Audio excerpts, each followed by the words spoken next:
तुम अपने पेरेंट्स के साथ 3-4 घंटे बिता रहे, लेकिन अगर उनके बीमार होने पर उनके इलाज के लिए तुम्हारे पास पैसे नहीं है तो क्या करोगे वर्क लाइफ बैलेंस। यहाँ समझेंगे वर्क लाइफ बैलेंस का असली मतलब क्या है, क्या पैसों के बिना वर्क लाइफ बैलेंस पॉसिबल है, जेरोदा जैसी कंपनी आपके साथ कैसा खेल खेल रही है, और प्रैक्टिकल सोल्यूशंस के बारे में बात करूंगा जो कि आपको इस मनी ट्रैप से बाहर निकाल सके। जिनको लाइफ में जल्दी सक्सेस मिल जाता है और जिनके पास जनरेशनल वेल्थ है, बाप के पैसों पर राज कर रहे लोगों को पैसों की अहमियत कहाँ पता होती है। अगर हम इंडिया के गोल्डन एज में वापस जा सके तो वर्क लाइफ बैलेंस भी पॉसिबल है, जिसके बारे में हम आगे बात करेंगे। जेरोदा वाले अपने एम्प्लॉइज को कितने पैसे देते हैं जो ये आज वर्क लाइफ बैलेंस की बात कर रहे हैं। 30 से 50 हजार कमाने वाले हमेशा EMI और साइड हसल के बारे में ही सोचता है, न कि वर्क लाइफ बैलेंस के बारे में। इंडिया में एवरेज सैलरी है 20,039 रुपीज, उसमें भी पे गैप बहुत ज्यादा है। एक आर्टिफिशियल इंटेलिजेंस का एक्सपर्ट महीने के 20 लाख कमाता है, वहीं उसका मैनेजर सिर्फ 10 लाख रुपए कमाएगा। यानी जो पैसा AI वाला एक साल में बना रहा है, उसी पैसे को मैनेजमेंट वाले को बनाने में 2 साल लगेंगे, और ये गैप हर साल बढ़ता जाएगा। जो महीने के 25,000 रुपए कमाता है वो इंडिया के टॉप 10% अर्नर में से आ जाता है।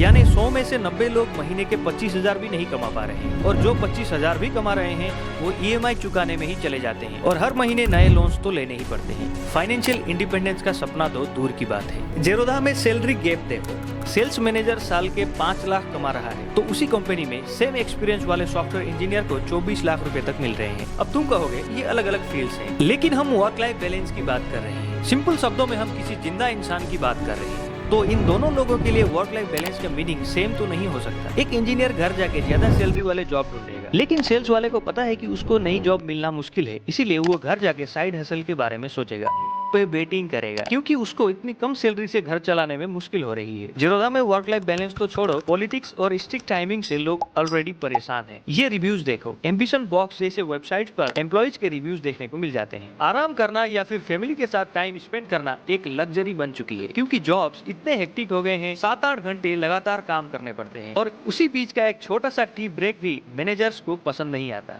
माइक्रो मैनेजमेंट का कल्चर बढ़ रहा है। इससे भी खतरनाक अगर जॉब्स में कुछ हो रहा है तो वर्क लाइफ और पर्सनल लाइफ में फर्क करना मुश्किल हो गया है। इसका सबसे बड़ा एग्जांपल सिंघम में दिखाए गए गोटिया नाम का कैरेक्टर है। ये अब हर जगह है। बॉस कभी भी फोन करके आपको कंपनी की बात पूछ सकता है और आप कुछ नहीं कर सकते। इसीलिए वर्क लाइफ बैलेंस की बात की जाती है। वर्क लाइफ बैलेंस पॉसिबल है तो करना चाहिए, लेकिन क्या ये सच में पॉसिबल है? एक कहानी शुरू होती है एक ऐसे गाँव से जहाँ की जिंदगी ब्रिटिशर्स के आने से पहले काफी शांति भरा और अलग सा था। उस वक्त लोग अपने ही घरों में मस्त रहते थे, ज्यादा कुछ चाहिए नहीं होता था क्योंकि उनके पास सब कुछ था। हर घर के पीछे एक छोटा सा बगीचा होता था जहाँ लोग सब्जी उगाते थे। अगल बगल के पेड़ों में फ्रूट्स लटकते रहते थे। चावल और रोटी तो खेत से सीधा कर आता था, और दूध और प्रोटीन के लिए तो भैंसे और गाय घर के आंगन में ही बंधी रहती थी। लाइफ काफी सिंपल थी। लोग दिन भर हुक्का या गांजा मार के पड़े रहते थे। ट्राइबल एरियाज में तो अल्कोहल का भी कल्चर था। गाँव के लोग अपनी जिंदगी के छोटे छोटे प्लेजर्स में ही खुश रहते थे, लेकिन सबकी लाइफ इतनी आसान नहीं होती। जो लोग गरीब थे उनके पास जमीन या तो कम थी या फिर बिल्कुल नहीं थी। ये लोग अक्सर अपनी सुरक्षा के लिए गांव के सरपंच पर डिपेंडेंट रहते थे। गांव का सरपंच खुद किसी बाहुबली के अंडर में रहता था, और बाहुबली किसी बड़े राजा का सेवक होता था। इसी तरह से एक चेन बनती थी जो लोगों की जिंदगी को एक तरीके से सिक्योर रखती थी। पर सोचिए कितनी सिंपल जिंदगी रही होगी। कोई कॉर्पोरेट जॉब्स का स्ट्रेस नहीं, ना डेडलाइंस का टेंशन,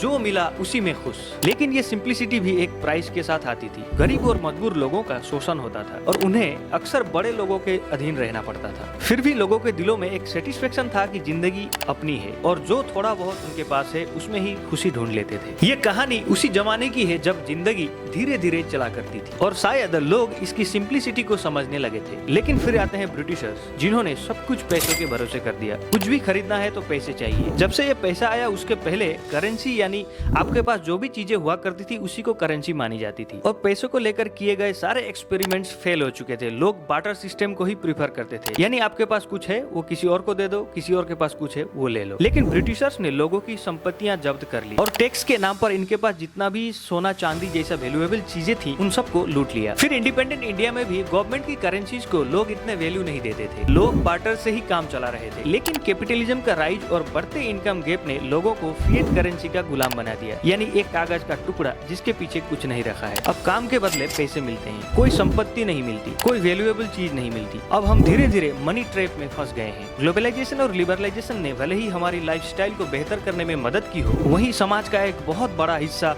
मनी ट्रैप में पागलों की तरह इधर से उधर घूम रहा है। कोई कनेक्शंस नहीं, कोई जेनरेशनल वेल्थ नहीं, जबकि बिना पैसों के कुछ नहीं मिलता। और पैसे कमाने का तरीका यही है कि किसी पैसे वाले के अंडर में रहकर उसका काम आप कर दें। अब वर्क लाइफ बैलेंस कहाँ से होगा? जब बॉस बुलाएगा आपको जाना पड़ेगा, भले ही गवर्नमेंट कितनी भी रूल्स बना ले, जेरोदा जैसी कंपनी कितनी भी मार्केटिंग कर ले, ये सच नहीं बदलेगा। और ब्रिटिशर से पहले के गरीब लोग जिस तरह से दूसरों पे डिपेंडेंट रहते थे, वैसे ही हम भी रहेंगे। अपने ही देश में गुलामी करते करते मरेंगे। हार्ड वर्क का कोई सब्स्टिट्यूट नहीं है। ये पॉसिबिलिटी है कि अगर कंपनी अपने काम में एआई का इस्तेमाल करे, जिससे लोगों को कम टाइम में ज्यादा काम करने का मौका मिले, और ऐसी पॉलिसीज हो कि काम या टारगेट पूरा करने पर टाइम न देखी जाए। यानी कोई 8 घंटे का काम 2 घंटे में कर रहा है तो उसको डिस्टर्ब नहीं करना चाहिए। जो काम घर से ही हो रहा है उसके लिए ऑफिस न जाना पड़े। सैलरीज के साथ साथ कंपनीज प्रॉफिट का शेयर भी एम्प्लॉइज को दें, जिससे वर्क लाइफ बैलेंस की जा सकती है। क्योंकि अब पैसा इतना इंपॉर्टेंट हो गया है कि बिना पैसे का वर्क लाइफ बैलेंस पॉसिबल नहीं है। आप कितनी भी कोशिश कर लो, इस मनी ट्रैप से निकलने के लिए कम से कम आपको 10 साल का समय लगेगा। आपको 10 साल मेहनत करना पड़ेगा। उसके बाद कहीं जमीन लेके सेटल हो जाओ तो गांव ही है असली वर्क लाइफ बैलेंस का डेस्टिनेशन। विलेज लाइफ फिर से शुरू होने से ही लोगों के लाइफ में वर्क लाइफ बैलेंस आ पाएगी। शहरों की बड़ी बड़ी बिल्डिंग्स के कोने में एक छोटे से कमरे में रहने से वर्क लाइफ बैलेंस नहीं आ सकती है। मुझे तो इन सब बातों में इतनी ही सच्चाई दिखती है। अगर आप भी सहमत हैं तो सब्सक्राइब करें और प्रैक्टिकल बनने की दिशा में एक कदम आगे बढ़ाएं।